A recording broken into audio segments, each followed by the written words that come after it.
atau PH mentadbir negara. Jadi live malam ni pun bukan saya nak salahkan PH semata-mata, tidak. Sebaliknya kita kena sedar bahawa hari ni topiknya ni, adakah pelarian Rohingya ni dia makin besar kepala ataupun kerajaan gagal untuk bertindak. Jadi ni tu guys. Pelarian ni besar kepala ke ataupun kerajaan gagal untuk bertindak. Tak kisahlah kerajaan mana. Kerajaan BN ke, Kerajaan Pakatan Harapan ke, Kerajaan Perikatan Nasional ke, tak kisah. Jadi ni topik dia yang mana korang pelarian Rohingya ni besar kepala ataupun kerajaan gagal bertindak. Apa kata korang? Aku nak dengar kata korang dulu.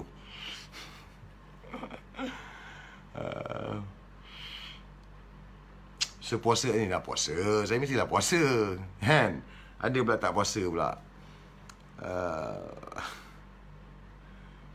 Tak ada tu apa, tapi kita orang dah fed up dengan sikap warga Rohingya kat Malaysia ni. Ya, betul. Tengok apa respon korang. Dia komen lambat sikit, dia naik lambat sikit.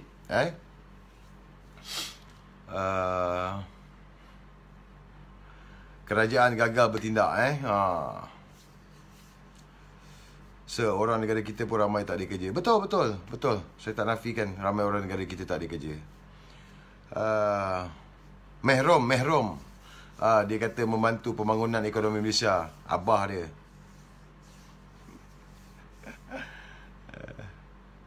Dua-dua pun kena. Zeta Lee. Dua-dua pun kena. Dua-dua. Bermakna pelarian Rohingya ni pun masalah. Kerajaan pun gagal. Okey, cantik. Kerajaan sekarang ni kena bertindak. Ya, betul.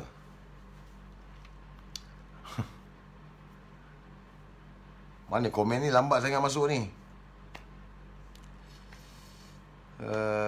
Dua-dua sir. Encik Suhaimi.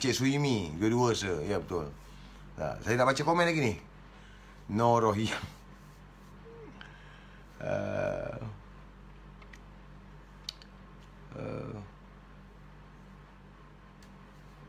Lepas tu bisa kahwin. Semua orang bertanggungjawab. Ahzah Haji Kamarudin. Setuju bang? Semua orang perlu bertanggungjawab. Jadi dalam isu Rohingya ni, saya bila hari ni kecoh, saya buatlah research sikit. Saya tanya dengan member-member, saya tanya dengan kawan-kawan. Dan apa yang saya dapat, dia macam gini guys. Kita faham isu pelarian Rohingya ni makin hari makin memualkan kita. Saya pun mual. Memualkan kita. Kalau ikut daripada jumlah statistik yang saya dapat daripada bulan sampai bulan Februari pelarian Myanmar yang berada di Malaysia ni berjumlah 154,000 yang berdaftar. Ini yang berdaftar ni 154,000. Jadi saya tak tahu berapa banyak yang tak berdaftar. Let's say kita kata ada 50,000 tak berdaftar pun, jumlahnya dah jadi 200,000 pelarian Myanmar yang ada kat Malaysia ni. Dan pelarian Rohingya saja ada 130,000 lebih yang berdaftar. Jadi ini ada dua. Satu yang berdaftar dengan UNHCR, yang ada kad UNHCR. Satu lagi yang tak berdaftar. Sama ada mereka baru sampai ataupun mereka menunggu untuk dapatkan proses UNHCR tu, wallahualam, kita tak tahu. Tetapi memang jumlah dia banyak. Dan jumlah ini sangat membimbangkan. Tak ada siapa yang tak bimbang. Sebab ironinya mereka ni hari ni, kalau kita tengok, memang menguasai. Kalau cerita pasal burung selayang tu, daripada saya ingat dah berapa tahun dah cerita pasal Rohingya yang menguasai pasal burung selayang. Dah banyak tahun dah. Sampai ada kes kejadian bunuh dan sebagainya. Jadi saya rasa hari ni kalau nak cakap pasal pelarian Rohingya besar kepala, saya rasa ya, mereka besar kepala. Besar kepala kerana kegagalan kerajaan. Hari ni kita cakap terus terang. Kita jangan berselindung, kita jangan sembunyi-sembunyi. Sewaktu Barisan Nasional menjadi kerajaan BN telah gagal untuk menyekat kemasukan pelarian Rohingya ni. Kerajaan BN gagal. Bukan saja gagal untuk menyekat kemasukan pelarian Rohingya, malah kerajaan BN juga gagal untuk memastikan mereka yang masuk ke negara kita ini berdaftar. Jadi ini kegagalan kerajaan BN. Bila sampai kepada Pakatan Harapan pun gagal juga. Malah mereka Pakatan Harapan nak minta pula bahawa mereka ni, pelarian-pelarian ini diiktiraf sebagaimana tuntutan yang dibuat oleh Pakatan Harapan. Jadi ada tuntutan yang dibuat oleh Pakatan Harapan. Ni saya baca Sekejap. Tengah cari. Mana tadi? Okey, manifesto. Manifesto Pakatan Harapan pada Mei 2018. Janji 35 dan janji 59. Mengesahkan status partinya pemegang kad UNCR sebagai pelarian dan memberi kebenaran untuk mereka bekerja. Janji 59 Pakatan Harapan. Kerajaan meratifikasi Konvensyen Antarabangsa mengenai pelarian 1951 agar pelarian yang telah datang ke Malaysia untuk menyelamatkan diri diberikan bantuan sewajarnya. Guys, kita tidak pernah kerajaan Malaysia ni, kerajaan BN sampailah PH tak sempat, hari ni PN tak pernah kita ratifikasikan perjanjian 1951 yang mana untuk menerima mereka pelarian yang masuk ni. Kita tak ada. Kita tak ada perjanjian tu. Dan ini merupakan masalah juga sebab kita dah tak ada dalam perjanjian tu. Tetapi kita membenarkan mereka masuk ke negara kita dan mendapat kad UNCR. Jadi ini beban yang terpaksa ditanggung oleh kerajaan BN, kerajaan PH dan juga kerajaan hari ni. Termasuklah kita semua. Jadi saya rasa hari ni kalau nak put blame on Rohingya saja, bukan saya backup Rohingya, bukan saya backup. Tetapi kita kena ingat, mereka masuk ke sini kerana dasar yang mana kerajaan terdahulu, BN, PH buka, terima masuk. Jadi bila dah makin hari makin ramai yang masuk, benda ni tak ada sekatan, ianya dah jadi satu lambakan. Yang mana kita boleh tengok, kalau kat Lembah Kelang dekat Selangor ni, bersepah-sepah Rohingya. Kalau cakap pasal kotor tu, tak payah cakap, memang kotor. Jadi ini beban yang memang kita sendiri nampak. Dan bila hari ni berlaku isu COVID-19 ni, yang mana kita tengok sendiri, mereka-mereka ini melawan penguatkuasa, tak nak bagi kerjasama. Dan lebih membimbangkan pula, macam hari ni pasal Borong Selayang dah ditutup oleh kerana penularan wabak COVID-19 ni. Jadi itu pasal hari ni semua meletup, semua marah dan semua minta semua yang ada ni, pelarian Rohingya ni, dihantar balik ke negara mereka. Jadi ini sebenarnya masalah, guys. Sebab saya tanya dengan kawan saya, mereka-mereka ini tidak boleh dihalau balik. Mereka ini tidak boleh diambil tindakan undang-undang sebab mereka ni pelarian. Jadi ini masalah yang berlaku dalam negara kita. Sebab itu korang tak pernah dengar pelarian Rohingya ini dihantar balik ke negara dia. Tak pernah. Tak pernah dengar lagi. Kalau mana-mana yang Indonesia, pendatang asing, tamat tempoh, kena tangkap, kita hantar balik. Vietnam kita hantar balik. Betul. Mana-mana yang ni lah. Bangladesh, kita hantar balik. Pakistan, kita hantar balik. Tapi pelarian Rohingya ni, kita tak boleh hantar balik. Sebab itu, tempoh hari bila pasukan tentera kita, pasukan TUDM dengan tentera laut, tahan kapal yang nak bawa, tongkang yang nak bawa pelarian Rohingya ni, kita bagi makan dan kita suruh balik, patah balik semula. Sebab apa? Memang kita tak boleh hantar mereka balik. Kalau kita jumpa macam keadaan macam gitu, kita halau dia orang balik, jangan masuk negara kita, itu tak apa. Tapi bila dia sampai saja ke negara kita, dia jejak kaki saja kepada negara kita, bermakna dia dah jadi status pelarian. Sebab itu, kalau korang perasan mana-mana yang ada kes, mereka ini ditangkap dan mungkin dikurung lebih kurang sehingga paling lama pun mungkin setahun. Kemudiannya dibebaskan semula. Jadi ni semua, guys, memang kita tak boleh buat apa. Tak boleh buat apa selagi mana kerajaan tak buat sesuatu pelaksanaan yang mana mungkin kerajaan boleh meletakkan yang mana-mana pelarian Rohingya ni daftar dengan kerajaan, MKN ke, apa mana-manalah, pihak polis ke, immigration ke, daftar. Dan mereka ni berdaftar dan kemudiannya kita meletakkan syarat-syarat tertentu kepada pelarian-pelarian yang ada ni. Jadi kalau ada 200,000 sekarang ni, inilah yang ada 200,000. Dan kita harap pihak kerajaan melalui penguatkuasa pastikan tidak ada lagi kemasukan pelarian Rohingya yang baru untuk masuk ke negara kita. Mana yang dah ada ni, kita make sure kalau boleh kerajaan pastikan mereka ini datang untuk daftar. Dan kerajaan kena do something untuk memastikan ada peruntukan yang boleh kita ambil undang-undang kepada mereka ni. Sebab hari ni tak ada lagi. Tidak ada peruntukan undang-undang yang kita boleh ambil ke atas mereka. Tak ada guys.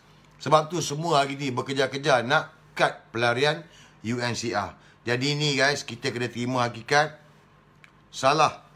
Gagalnya kerajaan BN, gagalnya kerajaan Pakatan Harapan, dan kita harap kerajaan yang ada hari ni ataupun selepas ini untuk memastikan tidak ada lagi kemasukan pelarian Rohingya. Dan mana-mana yang ada ini mestilah berdaftar. Itu pertamalah. Yang keduanya daripada segi pekerjaan. Kenapa mereka masuk? Pertama dah mereka lagi. Keduanya adalah kerana majikan-majikan yang ada ni, tak semua, segelintir majikan-majikan yang ada ni mengambil kesempatan di atas mereka ni pelarian Rohingya. Dan kita sendiri boleh tahu dengan gaji yang kecil, dengan penindasan yang dibuat, dan mereka-mereka ini bila-bila saja boleh diberhentikan kerja dan tak perlu bayar apa-apa papasan. Kalau sakit ke, mati macam tu je. Dan inilah yang berlaku, yang mana hari ni ada segelintir toke-toke ni yang menggajikan Rohingya ni sebab dia fikir murah. Dia dapat untung lebih besar daripada menggajikan rakyat tempatan.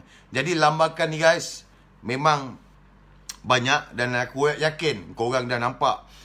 Tak payah pergi jauh lah. Kuala Lumpur dengan Selangor ni lah yang paling banyak sekali pelarian Rohingya.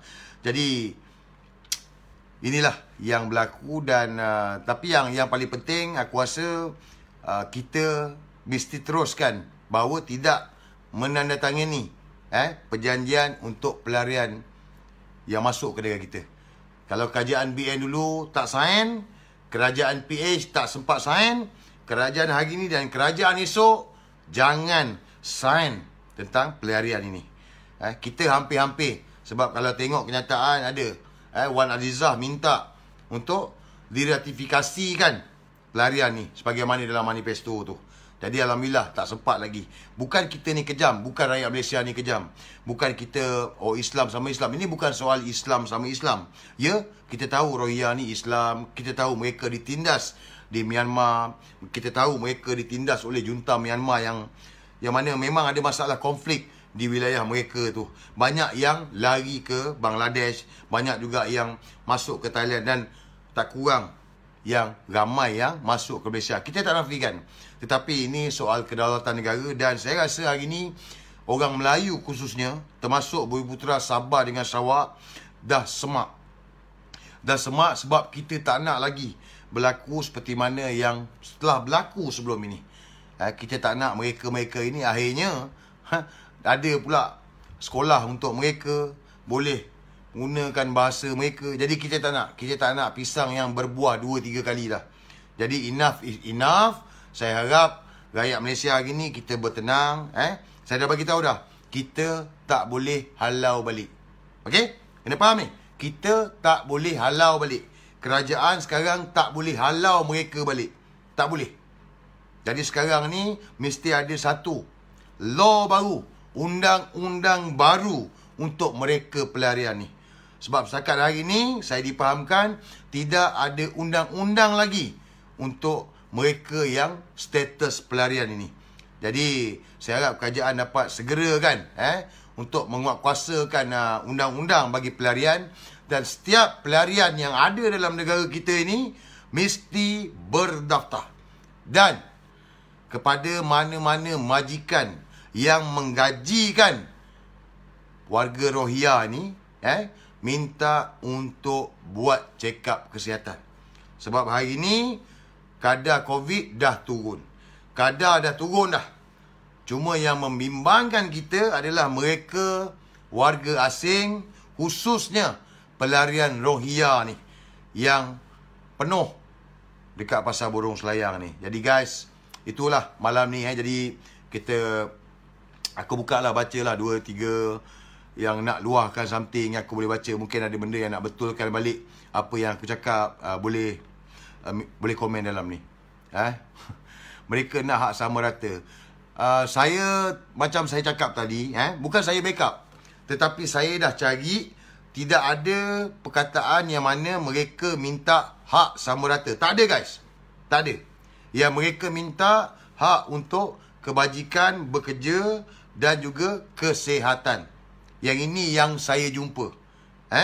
Ini yang saya jumpa. Termasuk Pakatan Harapan, ni Pakatan Harapan minta untuk anak-anak pelarian Rohingya ini dibenarkan masuk ke sekolah kebangsaan. Jadi ini yang ada. Tapi minta sama rata saya tak jumpa guys. Saya tak jumpa.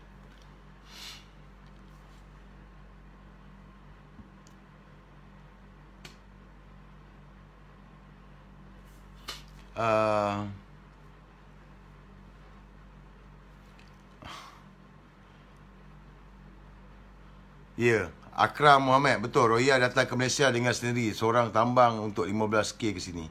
Dia bukannya boleh bayar sekaligus 10,000 ke 15,000, tidak. Jadi dia ada bayar separuh dan dia datang, dia kerja. Ada kerja untuk mereka. Sebab kadang-kadang benda ni demand pun ada. Ada majikan yang demand. Dia nak jimat kos, contohlah. Ladang, contoh. Dia nak demand, dia nak murah. Dia minta I nak 20 orang pekerja. Jadi ada sedikit yang bawa masuk. Dan kemudiannya gaji dipotong. Daripada 10,000 ke 15,000 tu, gaji dipotong. Jadi perkara ni berlaku guys. Ini sedikit berlaku. Dan sebab tu NGO yang ada ni, macam NGO yang viral ni pun, dia yang pendek-pendek ni pun, ini pun antara yang terlibat. Terlibat sebab dia yang beria sangat nak tuntut itu dan ini untuk mana-mana pelarian Rohingya ni. Ni member saya mesej. Saya baca ni member saya ni TikTok. Isu Rohingya ni susah nak diselesaikan. Sebab isu tiada negara yang iktiraf mereka sebagai rakyat walaupun beratus tahun dah ada dalam peta Myanmar. Okey kan? Etnik Rohingya pun Myanmar tak nak iktiraf. Myanmar sendiri tak iktiraf etnik Rohingya ni. Pergaduhan antara Buddha dengan Islam sejak dari dulu. Kalau dimainkan isu kemanusiaan, memang Malaysia susah nak tolak. Ditambah isu agama. Betul. Sebab tu, kita hari ni ada peri kemanusiaan. Sebab Islam. Kita nampak kasus sebab Islam, kita ada peri kemanusiaan. Tetapi bila keadaan bertambah parah, kerajaan mesti kena do something. Buat sesuatu yang pertama sekali memastikan tidak ada lagi pelarian daripada Rohingya yang jejakkan kaki ke Malaysia. Bermakna perairan negara perlu dipertingkatkan dan memastikan mereka ini kalau ada tongkang-tongkang yang nak bawa masuk, kita halau time tu juga. Halau time tu juga. Jangan sampai dia jejak kaki ke dalam negara.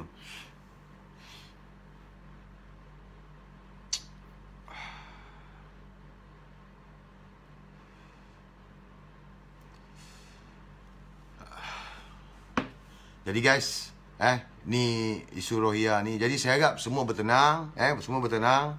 Kita tak boleh halau sebab dia orang bertetes pelarian. Jadi kita harap kerajaan do something lah. Kita kena harapkan kerajaan swasta. Saya yakin ada perkara-perkara yang mungkin dah dibincangkan oleh pihak Majlis Keselamatan Negara. Sebab saya rasa isu ni terkait rapat dengan MKN, Majlis Keselamatan Negara. Dan saya harap MKN dapat do something untuk segera bertindak. Kerana hari ni rakyat dah marah. Rakyat dah marah. So hari ni bila rakyat dah marah, kerajaan jangan buang masa. Kerajaan kena bertindak segera. Memastikan isu pelarian Rohingya ni diselesaikan. Tak nak buang masa. Kita pun kena akui bahawa undang-undang negara kita ni lemah. Betul tak? Betul tak? Setuju tak? Undang-undang negara kita ni tak strong. Sebagai contoh, Islam agama rasmi persekutuan. Sebagai contoh, Islam agama rasmi persekutuan. Tetapi mereka-mereka yang menghina Islam ini tidak dikenakan hukuman yang berat. Betul tak? Setuju? Tak ada. Jadi saya rasa inilah lopongnya undang-undang yang ada di negara kita. Termasuklah dalam isu Rohingya ni. Sebab kalau kita fikir balik, kenapa pelarian Rohingya ni dia tak lari pergi Thailand? Betul tak? Kenapa dia tak lari pergi Thailand? Kenapa dia tak lari pergi Indonesia? Kenapa? Sebab undang-undang di dua negara ini keras. Undang-undang yang keras dan tegas. Jadi mungkin sebab itu pelarian Rohingya ni pun, sedikit yang nak bawa masuk ni pun, dia memilih negara kita, Malaysia, sebab undang-undang kita tak tegas. Ditambah pula ada golongan-golongan yang kononnya cerita pasal human right, tetapi berkiblatkan barat untuk memasukkan seberapa ramai pelarian dalam negara ni. Sebagai contoh, tempoh hari, ni saya bagi tengok semua ni. Sebagai contoh, tempoh hari apabila Eric Paulson, Eric Paulson ni, dia ni salah seorang peguam yang saya boleh kategorikan dalam NGO liberal. Suatu Pakatan Harapan menjadi kerajaan, Eric Paulson ini telah dilantik menjadi wakil Malaysia Kesuruhanjaya antara kerajaan ASEAN mengenai hak asasi manusia. Eric Paulson ni kawan baik Latifah Koyah. Siapa rajin boleh buat research, boleh Google. Okey. Ni kenyataan Eric Paulson. Tak perlu bangga kejayaan tentera halang kemasukan pendatang Rohingya. So, Rohingya ni, oleh kerana undang-undang kita tak ketat, kerajaan kita pun lemah, weak, weak kerajaan kita ni, BN ke, tambah pula, ada NGO liberal, NGO macam ini yang berkiblatkan barat, yang mana memperjuangkan mereka ini dan menggalakkan mereka minta itu dan ini, maka bertambah besar kepala lah pelarian Rohingya yang ada kat Malaysia ni. Dan sebab itulah dia orang berderet-deret datang nak duduk kat Malaysia ni. Jadi guys, kita harap kerajaan do something. Kita harap kerajaan do something.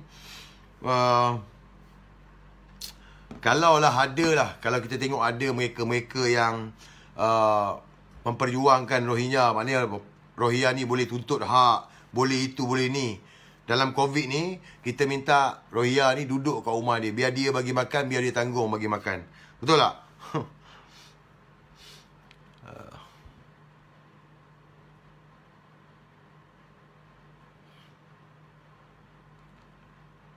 Ya, kita betul. Kita undang-undang kita low. Sangat lopong, sangat loose.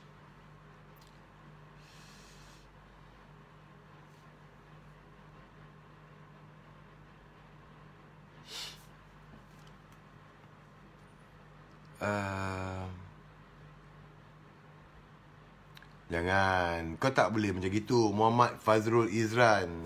Kau tiba-tiba kau cakap nak berperang dengan orang asing. Tak boleh bro. Kau tak boleh macam gitu. Kau nak berperang apa? Kau nak ambil pisau, kau nak godok? Tak boleh. Kau tak boleh buat macam itu. Sebab tu kita kena desak kerajaan. Biar kerajaan bertindak, MKN bertindak, pihak polis bertindak, pihak maritim bertindak, pihak tentera bertindak. Ni yang kita boleh buat. Kita jangan ambil tindakan sendiri. Kau geram, kau marah, kau ambil pisau, kau nak godok, kau nak rimbat. Tu tak betul bro. Sebab dia akan pergi kepada engkau balik. Pelarian Rohingya ni, dia orang tangkap, lepas tu dia lepas. Dia mati pun tak rugi apa-apa. Tapi kalau kau buat something yang salah, kau masuk penjara, buatnya mati orang tu, dah kau kena hukuman gantung. Tak sia-sia hidup, penjara semua hidup. Jadi please, jangan ambil tindakan sendiri. Kita boleh bersuara, kita ada kebebasan hari ini untuk bersuara. Kita suarakan ketidakpuashatian kita tentang etnik Rohingya ni. Kita minta kerajaan untuk ambil tindakan. Kita minta kerajaan untuk bertindak. Kita bersuara. Korang semua ada sosial media, korang boleh bercakap. Mana-mana yang ada kenalan yang dengan MKN ke polis sebagainya, boleh sampaikan. Tapi please, jangan ambil tindakan sendiri. Jangan buat tindakan yang bodoh. Jangan guys. Jangan. Jangan.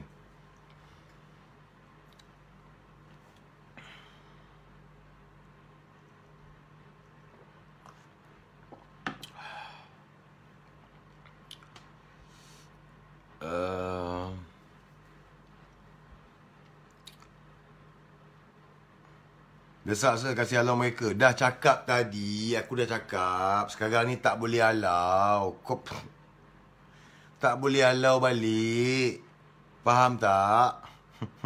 Tak boleh halau balik. Mana-mana yang dah terlepas ni tak boleh halau balik. Tahu tak? Tak boleh halau balik. Sebab tu saya cakap tadi. Kerajaan kena do something. Mana-mana pelarian yang ada ni kena berdaftar. Kena do. Kena buat undang-undang baru khas untuk pelarian yang ada kat negara kita ni. Dan pada masa yang sama, kerajaan mesti melalui penguatkuasa menyekat kemasukan pelarian Rohingya. Kita tak nak ada seorang pun lagi yang jejakkan kaki ke negara kita. Sebab bila dia jejak kaki je, dia dah status pelarian. Jadi macam-macam lah ni. Dunia punya human right lah, macam-macam lah ni akan masuk campur. Sebab tu saya cakap tadi, kita kena desak kerajaan do something. Cara macam mana, bagaimana pihak kerajaan kena buat juga. Untuk pertama sekali memastikan mereka tidak lagi masuk. Dan kedua, semua pelarian yang ada ini mesti berdaftar dan mesti ada undang-undang khas untuk mereka. Kalau tidak, masalah pada kita. Ini masalah. Ni hampir dah 200,000 ni. Tak tahulah kan, dah beranak-beranak ni jadi berapa ramai pula.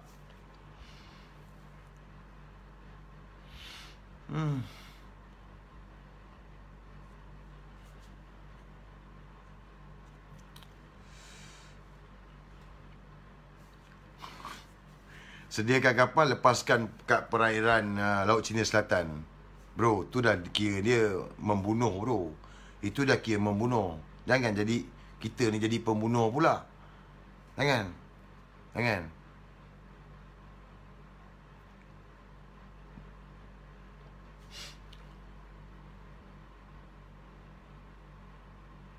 Ya, teh tarik. Saya sokong teh tarik. Kuatkan penjagaan sepadan. Jaga laluan tikus bagi pendatang dan jangan makan rasuah. Kasih halau habisan sebelum jejak kaki ke negara ni. Betul? Betul tu teh tarik. Kita memang kena buat macam tu. Kita kena halau mereka sebelum mereka jejakkan kaki ke negara kita. Tu betul. Jangan sampai dia jejak kaki. Turki memang. Pelarian Rohingya ni dia boleh pergi Turki. Tapi dia nak pergi Turki tak tahulah kan berapa ramai yang sampai pergi Turki. Tapi Turki memang menerima pelarian Rohingya ni. Hanya Turki saja yang menerima pelarian Rohingya yang ada ni. Negara lain tak terima. Tak terima.